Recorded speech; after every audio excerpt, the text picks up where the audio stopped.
Richardson, I don't hear and it anything. is my pleasure to welcome you to this webinar today titled Games, Making Learning Fun. And as we get started today, I would like to say a special thank you to the sponsors of this webinar. I would like to say thank you to the National Association of Music Merchants, NAM, the National Piano Foundation, NPF, and also Music Teachers National Association, NA.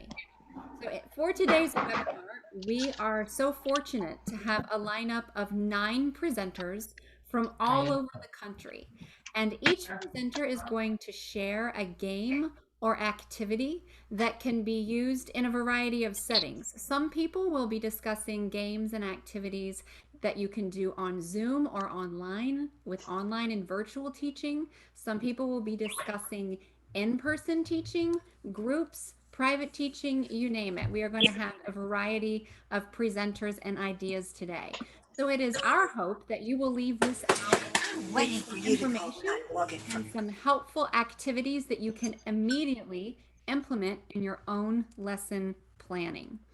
I do want to mention that if you are not yet on mute, if you could make sure that your mute button is on, that would be so helpful throughout this webinar.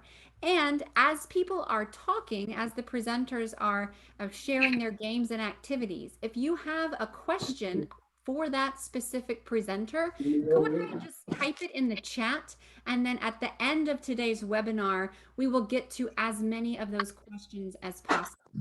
So a friendly reminder that this entire webinar is being recorded and it will be made available on pianonet.com, and that web address is right now at the bottom of your screen. So again, we're so excited to have all 9 presenters today, and each presenter will be introducing himself or herself. So I'm not going to do all of that right at the beginning. Okay, so again, with everybody on mute, if you let's go ahead and get started. Could everyone please mute?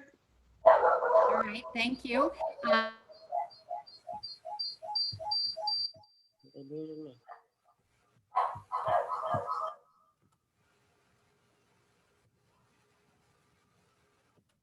Nan, you're muted. Nan, you're muted. Thank you. All right, so I am from Salisbury, Maryland, and I teach in several different situations. I teach online, I teach in person, I teach children, and I also teach adults. So games and activities are definitely something that keeps me busy in lesson planning. Today, I would like to discuss an activity that I do both online and in person, and this activity is called Poison. Now, as musicians, it's important for us to be able to audiate, to hear the music that we see on the page. And we all know that if you can sing it, you can usually play it a little bit better. So I'm just going to play this game with you, and you can stay on mute because when I play this game with my students online, they stay on mute because you know when you start singing back, you can't all start at the same time. So I'm going to sing a major scale, just to give us a reference point. And if you will sing with me and make the motions back with me. Do, re, mi, fa, sol, la, ti, do, ti, la, sol, fa, mi, re, do. So we just sang the major scale and we did the hand signs that accompany each pitch of the scale. So I'm going to start off by giving you the poison pattern. Now the poison pattern is the pattern that you're going to be listening for. And right now I do want you to sing it back to me. So here's your poison pattern. Sol, mi, do. Sing that and sign that back with me. Sol, mi, do. Now, I want you to think it, don't sing it, but also sign it. Ready? This will be silent. And when you hear that pattern, I want you to give me the Poison Crossbones. Because if you sing it back, you will be musically poisoned. Are you ready? Here we go. My turn, your turn. Sing it back if it's not poison. Do, re, mi. Mi, mi, sol. Mi, sol. Sol, fa, mi. Sol, mi, do. Do, mi, sol. All right, did anyone hear the poison pattern? Okay, so if you sing it back, you are poisoned. Okay, so then we will erase that, we would take away that poison, and then we'll start again with another pattern. So if you are not somebody that teaches all of your students solfege, that's not really the point. The point is that you're audiating, listening back and forth. You can easily do the same thing on a syllable.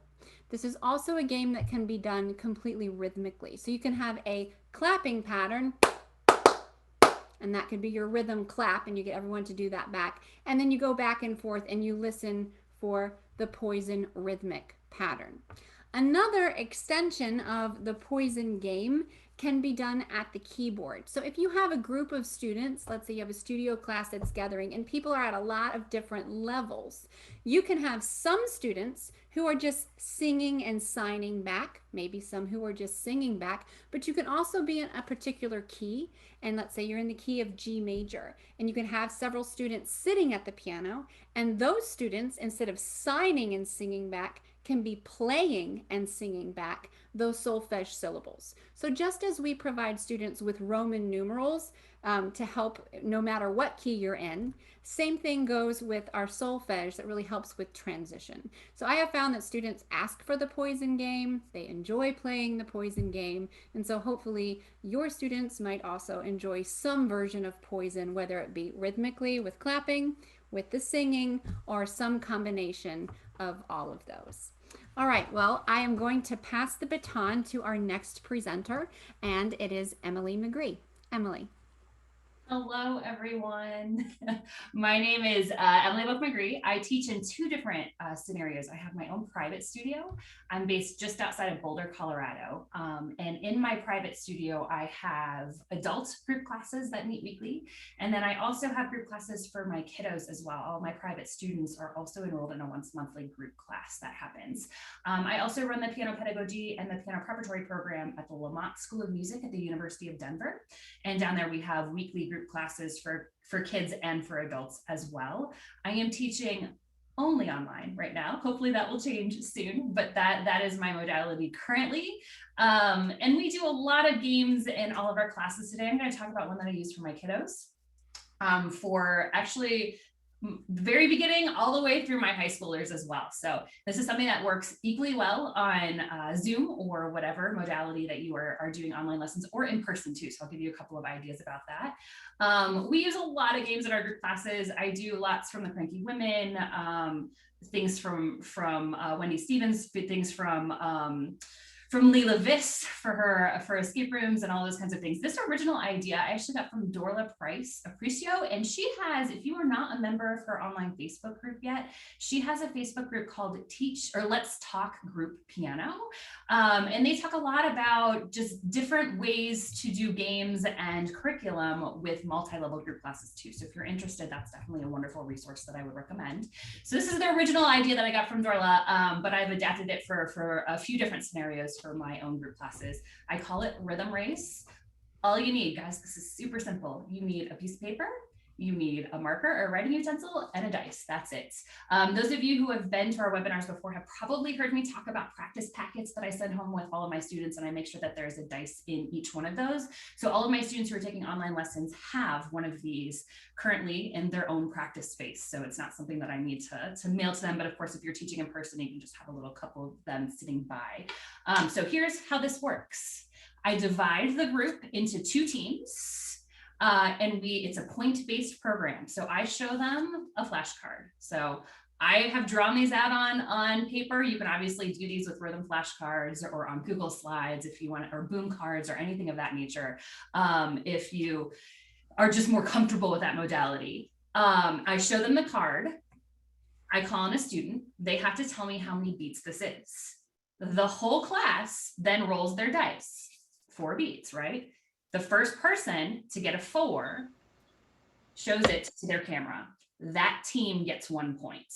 Okay, and then I move along. I like doing this on paper because then I can change the difficulty level. So if Charlie's still learning about quarter notes and quarter rests, I make sure that I give him those cards.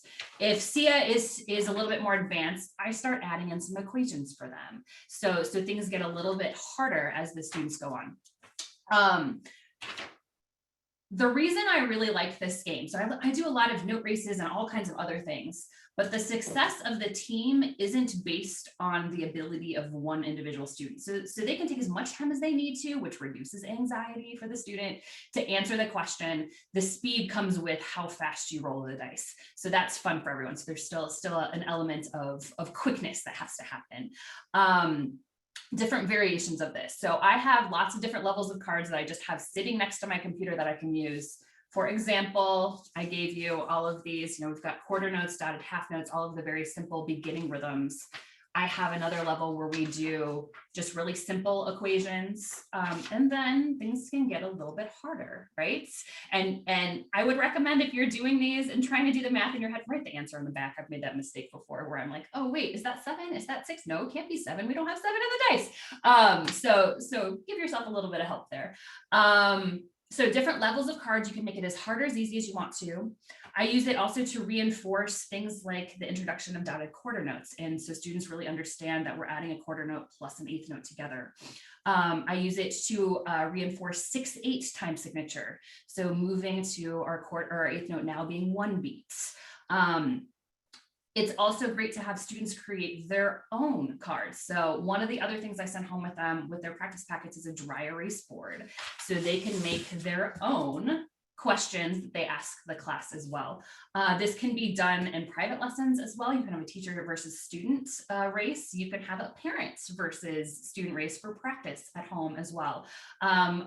It also works really well for off-bench activities. So some of my groups are a little bit bigger. I've got 8 or 10 kiddos in some of the group classes. Sometimes I want to work on an ensemble or something, a sight reading activity with 4 of them, and I want to move the other 4 to a small group off the bench. So they can move and do this activity on Google Slides or just a series of cards that I have set out for them. You can also turn it into a race. Something I'm hoping to do this summer when we can move back to in-person is meet at a park, and I'm going to have stations of rhythm cards, and they've got to complete, roll their dice, get the answer, and then run really fast to the next group. So it can work pretty well with camps as well. So for big groups, small groups, and then you can change the different rhythms depending on the level of your class. So again, that's something that I call rhythm race. Super simple. You can do it in under 90 seconds prep, which is something we all need right now. So with that, I'm going to pass it off to our next presenter, Shirstine. All right, thank you so much, Emily. I'm Shirstine Stevens, and I'm the owner and instructor at Music Day Academy in Draper, Utah, just south of Salt Lake City.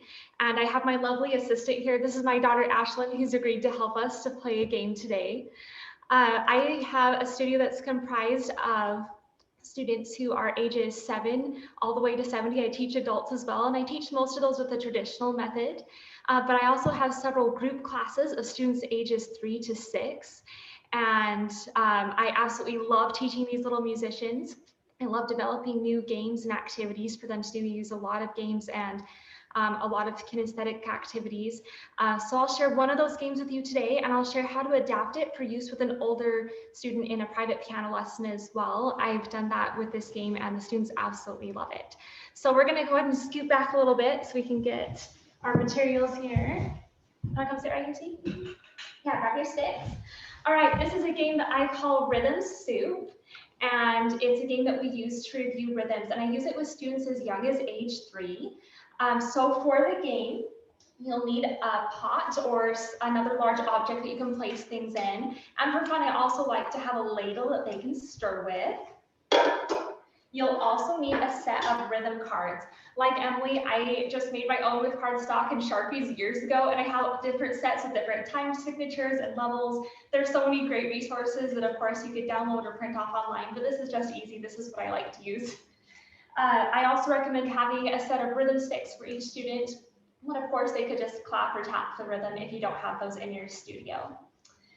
All right, I'll share one other thing. I love adapting this for different holidays. So for Halloween, we love to get out the cauldron instead of the pot. That makes it really fun too. We have a witch's hat the students can wear. All sorts of fun stuff you can do with it. So to play Rhythm Soup, I start by giving each student in the group about 3 cards. With my very beginning students, I just start with 1. For an older group, I've done as many as 5, and that works really well. So I start by giving Ashlyn here a few cards in front of her. Let's see, let's do these 3 right here. And I give 3 to the other students in the group as well. And I tell the student that we are creating a rhythm soup and we need to look for the ingredients for our recipe. So I'm going to play one of the rhythms on one of the cards. And the students need to watch their cards and listen so that they can identify the correct rhythm.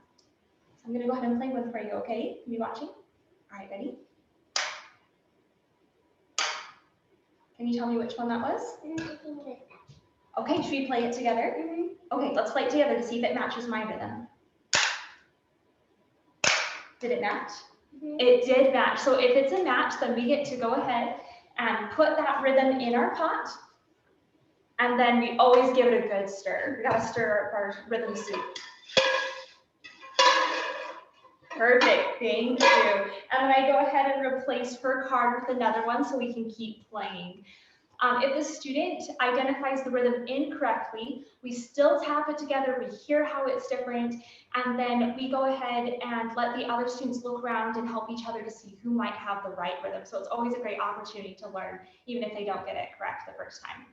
After you've played a few rounds and everyone's had a few turns, then we take all of our rhythms that are in the pot. I'll go ahead and grab these, and then we pull them out in any random order. So let's go ahead and pull some of these out here. And I just set them out and I tell them our recipe is complete. We're ready to try our recipe and see what we've made. And let's see, this will be a good number. We'll use this many right here. And then we get to try the recipe all together. You ready to try it with me? Okay, let's see if you made a good recipe. 1, 2, ready, go. 1, 2, 3, 4, 3, 4. 1, 2, 3, 4. 1, 2, 3, 4. 2, 3, 4. Is that a good recipe? I like their recipe. So they have an opportunity to see how they can create with music. We can even shuffle them and try them in a different order. And then I always ask the students if they would like to try it themselves. If there's someone who's brave enough to try the recipe themselves, and they absolutely love to do that. Would you like to try the recipe yourself? Okay, let's hear it. 1, 2, ready, go. 2, 3, 2, 3, 4. 1, 2, 3, 4. 1, 2, 3, 4. 1, 2, 3, 4. 1, 2, 3, 4. Then we always give ourselves a hand afterwards. Yay! All right, so that is how I would use it with a younger group of students. As they get a little bit older, the cards get harder. We try different time signatures and things like that too. For an older student in a private lesson, I wouldn't use the pot and the ladle, but I would use this as an opportunity to identify rhythms maybe in an upcoming piece that I feel like are going to be challenging for them, and I create cards with those rhythms. I then set out a few cards in front of the student, and we play it in much the same way. I'm tapping the rhythm, they're tapping it back to me. I'm making sure they feel confident in how that rhythm is going to sound, that they can play it, and then we set the cards aside. Now, if I really want to be sneaky, after we've gone through all the cards that I've created, then I'll put them in the same order that they appear in the music, and we'll tap them in order so they've actually played the rhythm of that section of the piece before they've even encountered it in their sheet music at the piano. I also really like to use this as kind of a matching game. So after they've played the rhythms, we feel good about them, I'll get their sheet music out and I have them find where those rhythms match up in the music. And maybe they even appear multiple times with different notes. So they can match those up and see where those are going to happen. And we can even listen to the music and tap those rhythms once we get to those rhythms as we're listening to it together. So I hope this gives you some fun ideas that you can use with rhythm in your studio. It's definitely a game that we've enjoyed here. And I'll go ahead and pass things off to Ricardo. Thanks. Hi everyone, my name is Ricardo Pozinato. I am connecting all the way from Tallahassee, Florida. I am currently teaching virtually both individual lessons to kids and teenagers and group piano classes at the collegiate level as part of my teaching assistantship's responsibilities. So the activity I would like to share with you today is intended for either individual or group instruction. However, I believe students will find more enjoyment if done in group. The objectives of this activity is to have students experience the feeling of the steady beat and its subdivisions, in addition to develop a hearing for the discernment between accompaniment and melody. So I would say that this activity is more for elementary or beginner students, since it is during the first stages of music studies when we tend to develop the strong sense for the steady beat and the subdivisions. The materials that you need are a piano, naturally, and a pair of chopsticks for you and for each one of your students. It is okay if you don't have chopsticks at the moment. You may use pencils or even your hands to clap along, as I invite you to experience the activity with me. Now, there is something powerful about using chopsticks, so I highly recommend you to use with your students. We'll be marking the steady beat with the chopsticks, and I encourage you to also encourage your students when doing so to not mark on the same place, but rather move around the space, up and down. And that's beneficial especially for kids, that they might be in their developmental stages of understanding their body and how all of these apparatus coordinate, as well as the space around them. So you may start this activity as a copy game, marking a steady beat as you call out for a number. So please join me as I say 1, 1, 1. And you can chant to 2. And back to 1. And 2. And maybe 4.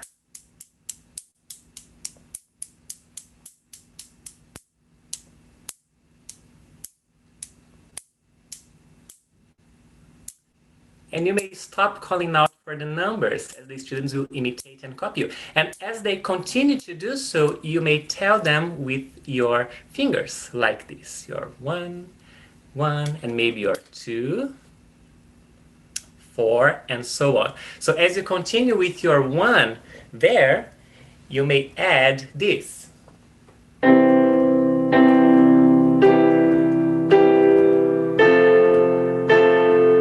And you switch to 2.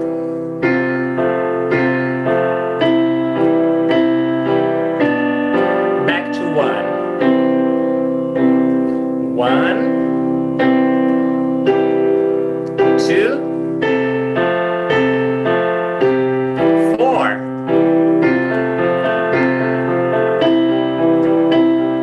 2 and 1. So you probably noticed that by doing these steps that I did, you would be encouraging students to associate their steady beat and the subdivisions with the left hand accompaniment that the piano was playing. And of course, you wouldn't present these steps in one class meeting. You would spread out in different class meetings with the goal of little by little enhancing the students' perception of what you are doing at the piano and how they are reacting to it, with the ultimate goal of getting to a point where they would hear the different accompaniment patterns that you are using and immediately change and respond to it accordingly, even without the need of you calling out for the number. Now, this activity can be done with any traditional or folk tunes that students might be already learning. Students can be walking around the classroom on the steady beat while they tap and do the subdivisions. And finally, when students go to the piano, they will have these subdivisions already internalized. And that can be very beneficial for reading from lead sheet chord symbols, maybe sparkling them, creativity on the different types of accompaniments that they can play. So I hope that you may eventually use this activity in your teaching, and it is my pleasure now to turn things over to our next presenter, Melissa. Hi, I'm Melissa Willis of Melissa Willis Music. I'm located in Salisbury, Maryland, and I actually teach a full online studio of about 35 students across 8 different states. I'm going to show you 2 activities today using music mind game materials that I use at the start of lessons with my beginning and elementary students. So the first activity I'm showing today is really a student favorite. It combines rhythm with simple solfege singing. I use Blue Jello counting from Music Mind Games, but you could use any counting method of your choice or rhythm cards. We take a rhythm card and we say it first using Blue Jello counting words. Then we try it again, singing the Blue Jello words on do, re, mi pitches. And then we do it one more time, singing it in rhythm using the solfege symbols, which can sometimes start to sound a little bit silly. So here's a clip with a student using 16th and 8th notes on do, re, mi. The color of the magic notes lets the student know which pitch to sing. They're rainbow colored, so do is red, re is orange, etc.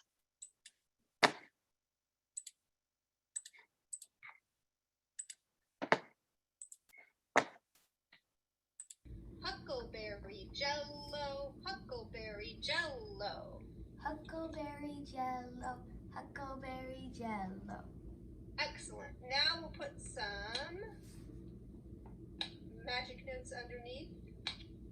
And again, this first time, just listen and I'll say it for you. I'm going to play my pitch again to make sure I'm on pitch. Huckleberry Jello, Huckleberry Jello. Huckleberry Jello, Huckleberry Jello. And then we'll try, let's see, do, do, do, do, re, re, mi, mi, mi, mi, do, do. Do, do, do, do, re, re, mi, mi, mi, mi, do, do. Do, There you go, good, do, do. You can also gradually up the difficulty level by adding more solfege pitches, larger intervals. You can string multiple rhythm cards together. Students enjoy choosing their own order of the magic notes and also changing around the card order when using multiple cards. Sometimes the more challenging, the more fun. Mistakes usually actually bring about laughter, especially if they can stump the teacher. The second activity helps improve intervallic reading separate from note naming. I have a single staff without a clef so students can focus purely on how the notes move rather than letter names. I make various patterns with magic notes and students can describe how the patterns move and then play around the keyboard from varied starting notes and finger numbers. So here's a video clip with a very beginning student. You'll notice how much fun she's having exploring around the keyboard with just a simple pattern. Right here it moves. Up, down, up. Yep, and then it stops. So why don't you start that pattern with finger 1?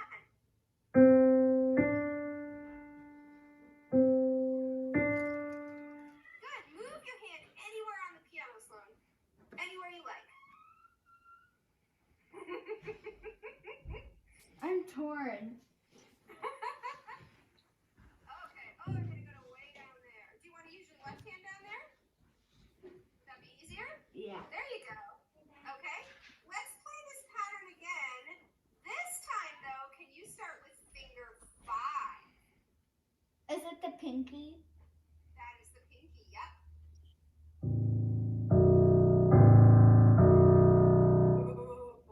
I like that sound. Okay, good. Why don't you go back and sit in the middle now? Would you want to try the pie? Okay, let's start with finger 1 again.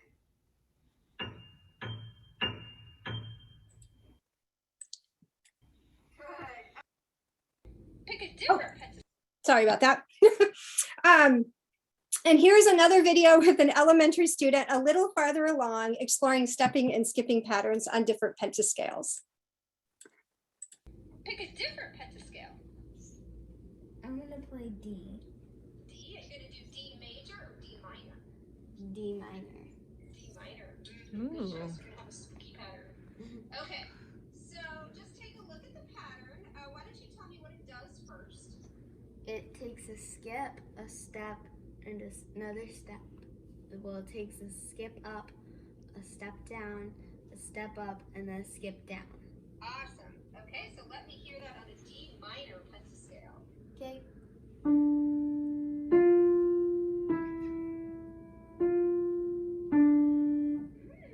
These are making some nice melodies.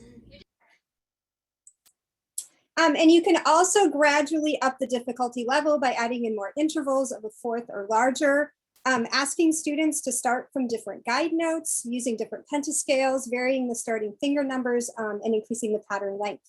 You can also be sneaky and ask students to start on a finger number that causes them to run out of fingers and see if they can problem solve a solution, or better yet, let them decide what fingers will work or won't work so they don't run out of fingers. And this activity, of course, translates well to the grand staff to combine intervallic reading with note reading. So I hope you're able to use some of these short activities with your beginning and elementary students. And now it's my pleasure to turn things over to Melody.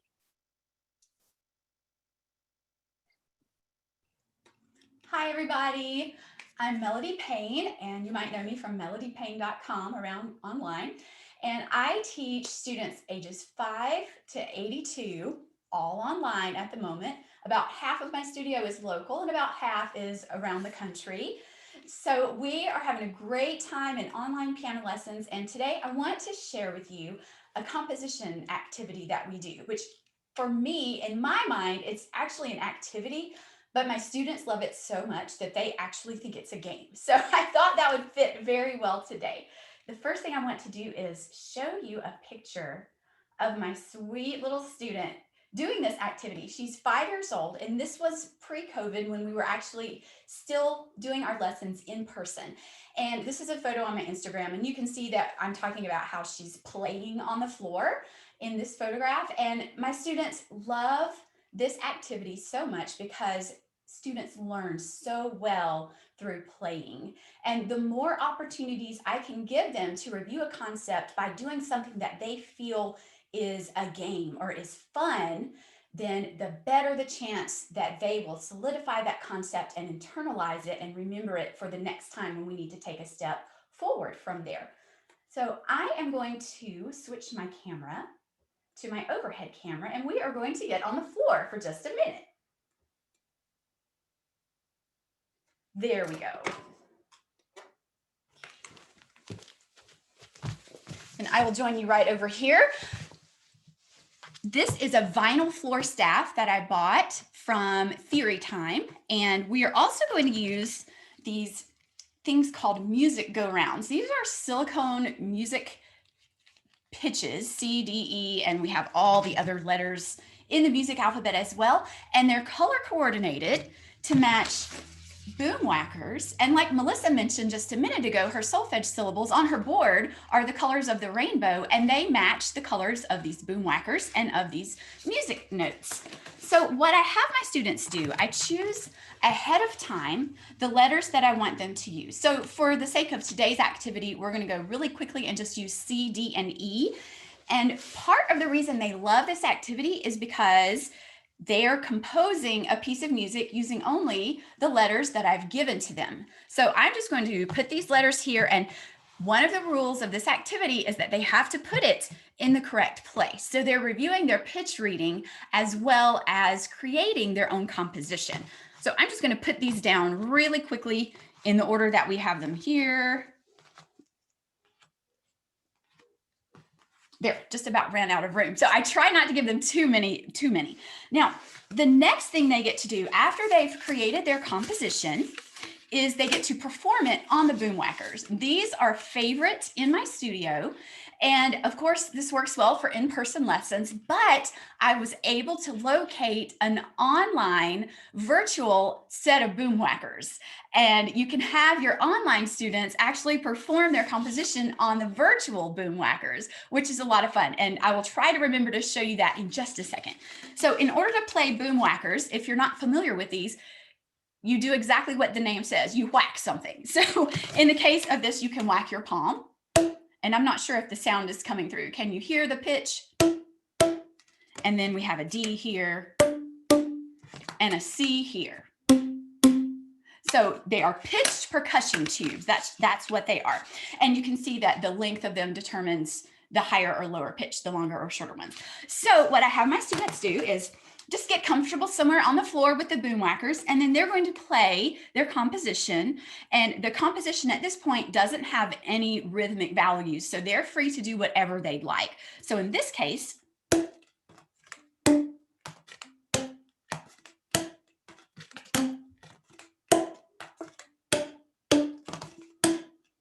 and they have just written a really cute piece of music. Now, sometimes if they have an extra music go round, they like to stack it with another pitch. And the way that you play that with the boom whackers is that you actually hit them together like this. And then you can hear that melodic that interval of a third. And they love adding that to the end of their composition. If you want to take it one step further, you could actually, let's see, what can you see on I want to make sure you can see what I'm doing on my screen. You could take some extra circles or extra notes, and you could put them down here and use them as bass clef notes and have the student move to the piano and maybe add a small accompaniment of some kind based on the chord. So you can use this activity for harmonizing as well as for composing. Now, there are also sets of these silicone notes that have note and rest values on them. So what my students could do if we have time, or if they're a little bit further along, they could put a note right above each pitch that they've placed on the staff. And then they can play this example on the boom whackers by following the rhythms that they've laid out to go with their piece. And then finally, what we like to do is move over to the piano and then play their completed mini composition on the piano. So they could play here if I follow along with my rhythms here.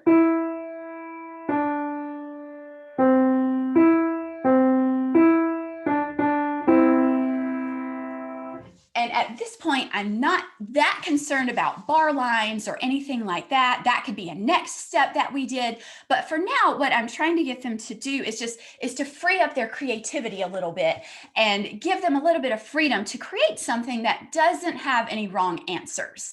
And once they get accustomed to doing that, then we start to put more parameters or more guidelines into their compositions.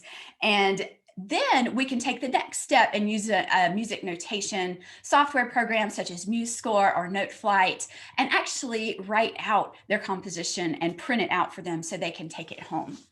So I am really quickly going to jump right over here and show you this set of online boom whackers. And let's see, share my screen.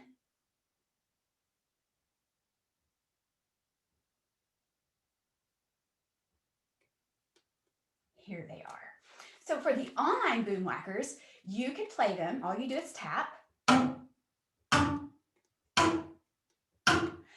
And you can also give your students control of your mouse through Zoom if you wanted to, and then they could perform on this set of boom whackers. They could actually, if you were doing this as an online activity, you could actually use NoteFlight or MuseScore, and they could tell you what they want to, what note they wanted or what rhythm that they wanted. But so there are a lot of different ways we can use this activity, and we can make it work really well for online students, for in-person lessons. We can use it for group lessons by letting students take turns choosing a letter for their composition and taking turns choosing a rhythmic value for their composition. So I hope that this gives you an idea of a fun compositional activity that your students can do. And now I would like to turn things over to our next presenter, Mel. Hey, Melody, thank you. And hi, all you fabulous music teachers out there from psychedelic Seattle. Apparently something happened to my camera just today, so I'm very woo over here. So I apologize for that. But needless to say, I use actually an old game that I've been using when I was teaching in person. I do everything online now. I have about 35 students, and I'm on the east side of Seattle. But when we get back to live, I'll reintroduce this game with the kiddos again. So I'm using a game from Let me pull it up here.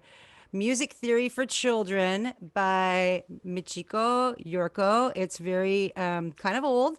I learned it when I was doing my Suzuki training like 20 years ago. But it's really awesome. So I'm going to switch my camera here, and it works really well online. Let me switch this up. Whoops, wrong one. There we go.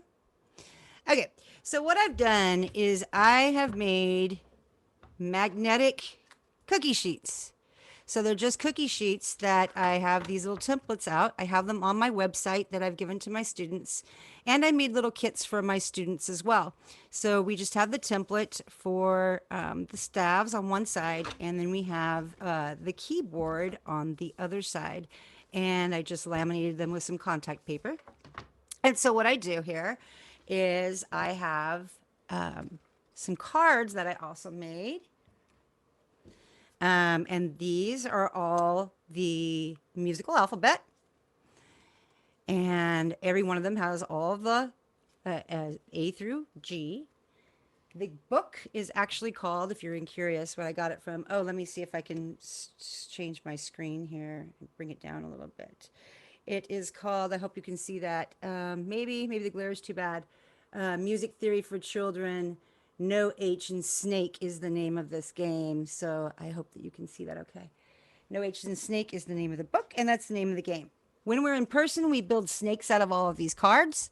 So basically how that works is we lay out the musical alphabet, and then they can build snakes and work on their intervals and such. But online, what I've done is I literally have them draw a card. Anyone want to chime in really quick and pick a color? Blue. Blue. Okay, dark blue or light blue? Light blue. Light blue. Thanks, Nan. All right, what we got? B. So what I will do is the children will have chosen B, and I will pick whatever whatever we're working on. If let's just say we're working in the key of F, and I'll put it on B here, and they'll say, oh yeah, that's B, and I'm like, but in F, is it sharp or flat? You know, that kind of thing. So I've made some sharp and flat keys as well.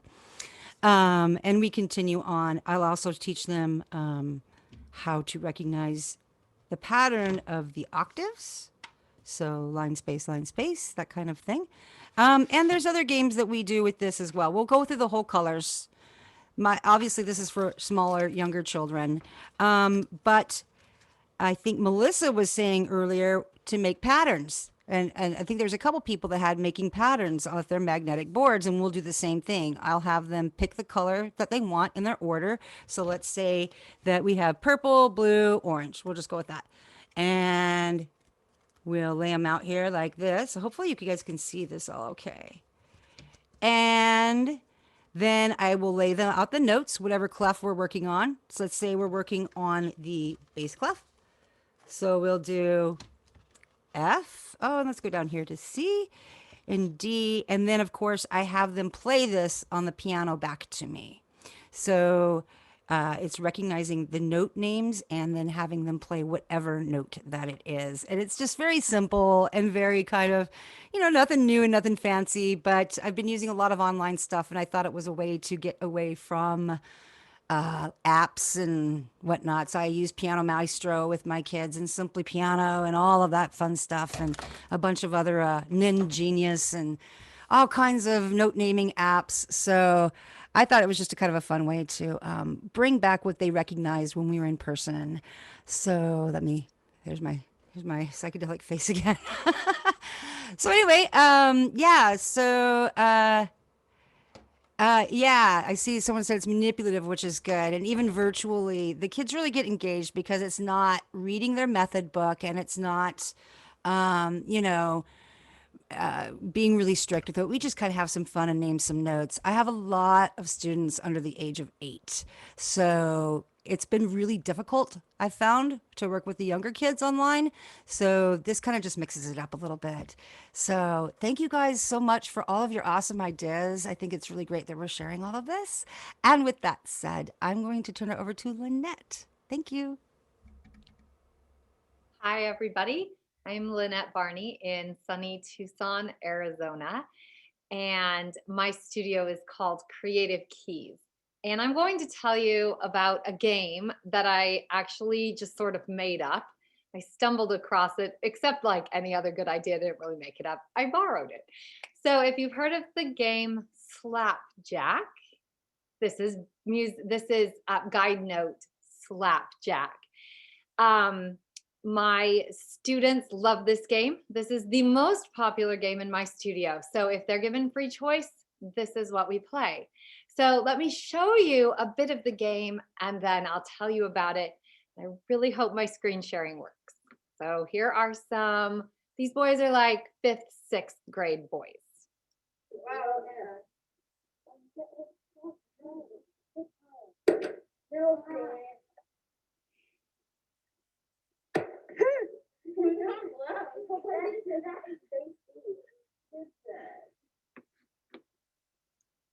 And it occurs to me that I forgot to share my computer sound. So I will fix that for the next video. Sorry about that. I know better than that. I'll be sure to share my computer sound next time. So these young men are playing Slapjack. What do you need to play Slapjack? Well, I like to use these nifty fly swatters that I got at the Dollar Tree because I don't really want the kids hitting each other, hitting their hands. I don't think that would be popular with parents. And you also need some note flashcards.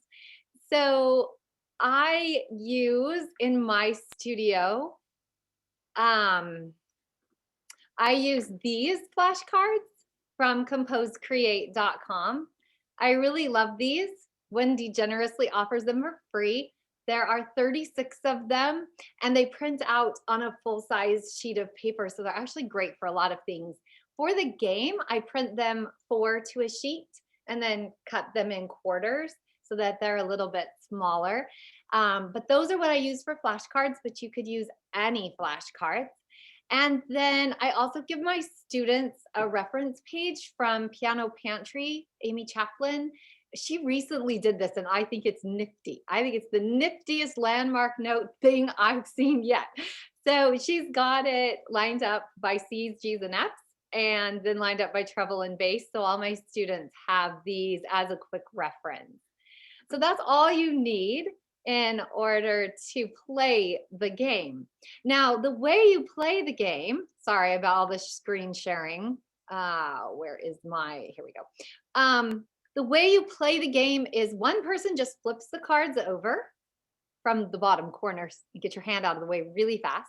And all of the other students watch for the guide or landmark notes. And when they see one appear, they smack it as fast as they can. They then have to name it with its full name, like treble G or high G or ledger G below middle C. I chose to use the guide notes that Charlene Jarvis uses in her theory gymnastics materials.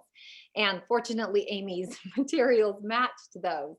If you hit a note that is not a guide note or a landmark note, you lose all your cards. So you don't want to do that. So one of the things that happens is sometimes there are notes that look like other notes, right? Like ledger E and ledger A in the middle look an awful lot like middle C and high C. And so we call those imposters. And here is an example of some students getting fooled by an imposter. Come on. There we go.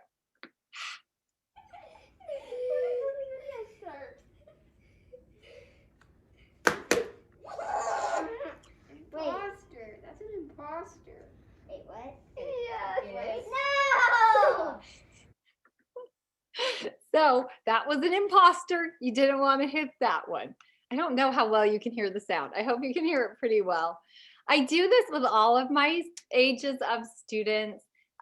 These are some of my students that are 7. They're part of my 10 7-year-olds that all come on Fridays. And I've got the cards printed out in large size so that they can reference them as they play the game. And here's their excitement when they've actually smacked the cards. Now, I do play this with my oldest students as well. Again, like I said, this is their favoriteest game. So we took a quick video with my advanced, like my teenagers, and you can see just how fast this game can go. I also should note, I am teaching in person. That was by and far my parents' primary desire. They were ready to be back in person in August, and I was ready too. So most of my students are in studio. You can see we all have masks, and we are real careful, but this is a game that does not work online. We've tried. I'm still trying to come up with a way to make it work. But here for your enjoyment are the speediest students.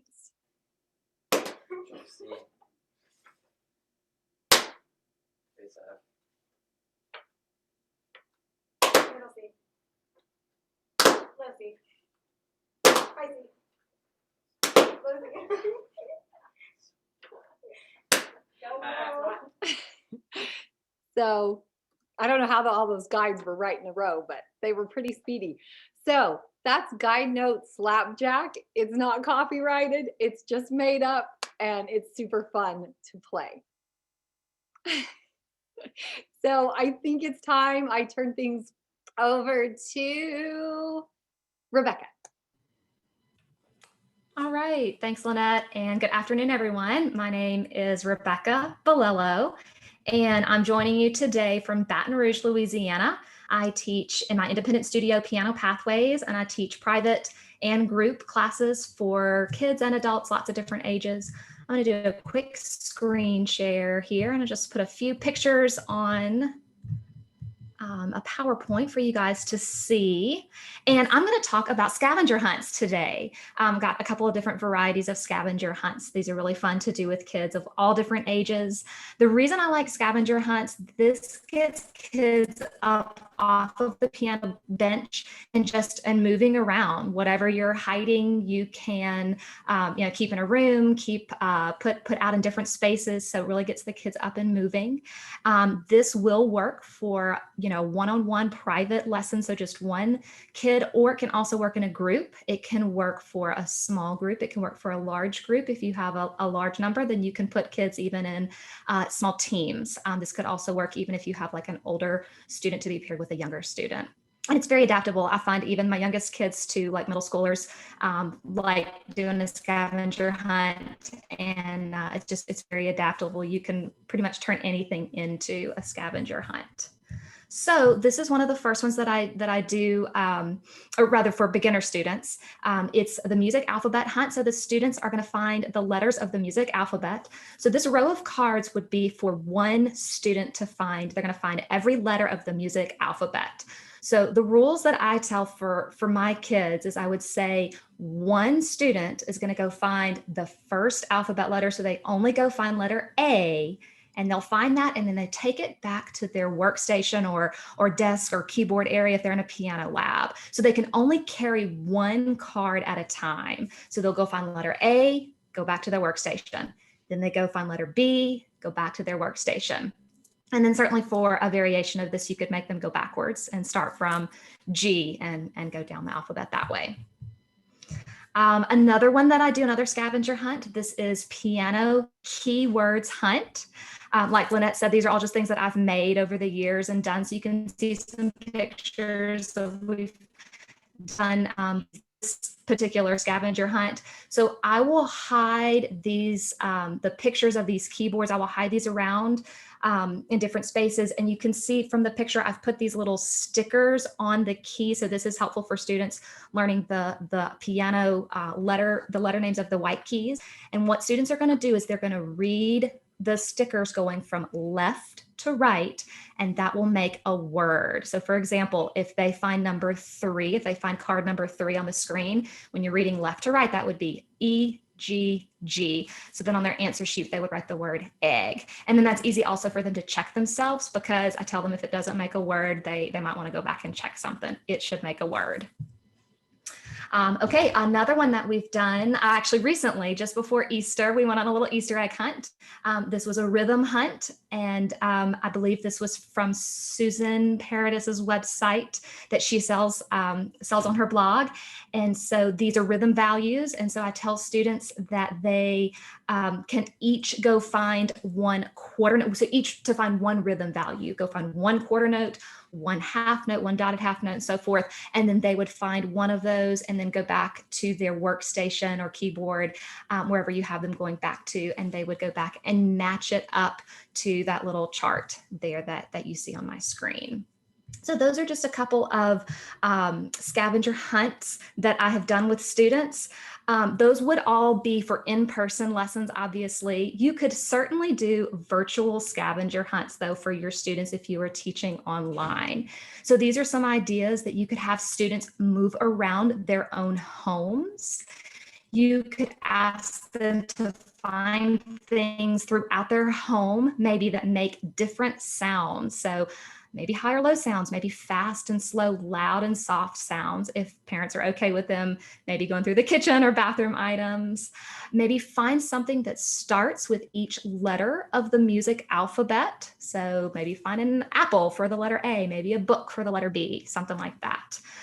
They could also find something to represent each rhythm value. So something very simple, one object for a quarter note, two matching objects for a half note, something for rhythm values. And then maybe something for older students, you could ask them to go into a room and maybe time them 30 seconds, a minute, something like that. Listen to all the ambient noises that they hear, write it down, you can come back and discuss. So those are some ideas for virtual scavenger hunts. I hope that will give you some fun things to think about. Doing scavenger hunts with your students. Like I said, mine always love getting off of the bench and moving around. So we're right at the end of this presentation today. I'm the last presenter, and we had a few questions that I was keeping up with from our chat that I might try to go back and just see if we have just a minute that maybe a couple of presenters could chime in if they're still with us. Let's see. And some of these have been answered throughout the chat. Lots of people have asked where to purchase resources, what's this name? So lots of things. If you need to go back and look on the chat, there's lots of information that was put on the chat for where to buy those things. Shersteen had some questions about how would you teach your activity in a group? If you could give us maybe a quick answer if you're still here with us. Absolutely. Okay, so this activity is something that I do all the time with groups. So in order to play it with a group, I would put several of the cards in front of each student, and all the cards need to be different. And then once the students have their cards in front of them, I still tap one of the rhythms from one of the cards. And then the students look around and they have to see who has that card. We still play it back together to make sure it matches, and then that individual student puts it in the pot, we stir it up, I replace their card. So we just play a few rounds of it until everyone's had an opportunity to play. We still pull the cards out in a random order and check our recipe. We play it together. I ask if anyone wants to play it themselves. So it's absolutely something that you could do with a group with just a simple adaptation like that. Thank you so much. Really quick, Ricardo, did you have a name for your wonderful activity? I do not have a name. You can just call it Feel the Beat. That's simple, but that's what it is. And I think there was another question for me because I actually replied in private, but I can tell everyone. I was asked if I was relating the subdivisions with quarter notes, eighth notes, and 16th notes. That's what I was doing. And if you want, you can go take a step further and add triplets to the subdivision of the beat, and with that you might have your waltz style accompaniment pattern on the piano. So that's a way to work with triple meter time signatures. Great, thank you so much. I think the last thing that might look at today, or just let me mention today, because we're right at the end of the session. I think somebody asked about the practice packets that Emily mentioned, and there is a webinar that we did she really goes into depth about what she includes in those practice packets. And so those webinars and also today's webinar is available on the website pianonet.com. and that's throughout the chat that you can go back and reference all of our former webinars, and then also today's that's being recorded and will be posted very soon. So with that, I am going to ask you to save the date for our next, and I believe last webinar for this school year. That's going to be on Wednesday, May 5th. The same time. And this webinar will be about summer camps. We're going to have several fabulous guest presenters talk all things about summer camps, different ideas, different topics to do for your kiddos during those summer months where they really need to keep things going, and we need to still be teaching our students. So lots of information, great information is all going to be about summer camps on May 5th. So please mark your calendar, and we hope to see everyone there. Thank you so much for joining us today. This was a really wonderful presentation. I enjoyed it myself a whole lot too, and can't wait to try all of these games very, very soon. Thank you to all of our wonderful presenters today for joining us, being here with us. Thank you so much for sharing today. Thank you again to MTNA and NAM and the National Piano Foundation for your support of these webinars. Thank you again for joining us, and we hope you have a wonderful day. Take care.